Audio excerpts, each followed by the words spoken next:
Hello friends, Peroorkada junction സമീപം ഒരു independent വീട് വാടകയ്ക്കുണ്ട്. പേരൂർക്കട ദർശൻ നഗറിൽ 6th ലൈനിലാണ് ഈ വീടുള്ളത്. റോഡ് ഫ്രണ്ടേജ് ഹൗസാണ്. 2 കാർ വരെ പാർക്ക് ചെയ്യാനുള്ള സ്പേസ് ഇവിടെ ഉണ്ട്.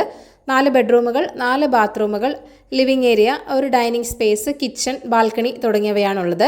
ഗ്രൗണ്ട് ഫ്ലോറിൽ 2 ബെഡ്റൂമും ഫസ്റ്റ് ഫ്ലോറിലും 2 ബെഡ്റൂം എന്നിങ്ങനെയാണുള്ളത്. ഫസ്റ്റ് ഫ്ലോറിൽ വലിയൊരു കവേർഡ് ഓപ്പൺ സ്പേസുമുണ്ട്. ക്ലീൻ ആൻഡ് നീറ്റ് ഹൗസാണ്. വെൽ മെയിൻറ്റെയിൻഡ് വീട് കൂടിയാണിത്. നല്ലൊരു റെസിഡൻഷ്യൽ ഏരിയ ആണ് ഈ ദർശൻ നഗർ എന്ന് പറയുന്നത്. ഇവിടെ നിന്നും പേരൂർക്കടയിലേക്കും കുടപ്പനക്കുന്നിലേക്കും ഈസി ആക്സസുമാണ്. 22,000 മന്ത്ലി റെൻ്റ് എന്ന് പറയുന്നത്. അപ്പോൾ ഈ വീട് റെൻറ്റിനായി താല്പര്യമുള്ളവർ ഈ വീഡിയോയിൽ കാണുന്ന ഓണറിൻ്റെ നമ്പറിലേക്ക് നേരിട്ട് വിളിക്കുക. പുതിയ പ്രോപ്പർട്ടീസിൻ്റെ അപ്ഡേറ്റ്സിനായി ചാനൽ സബ്സ്ക്രൈബ് ചെയ്യുക. Thank you for watching eKerala Real Estate.com.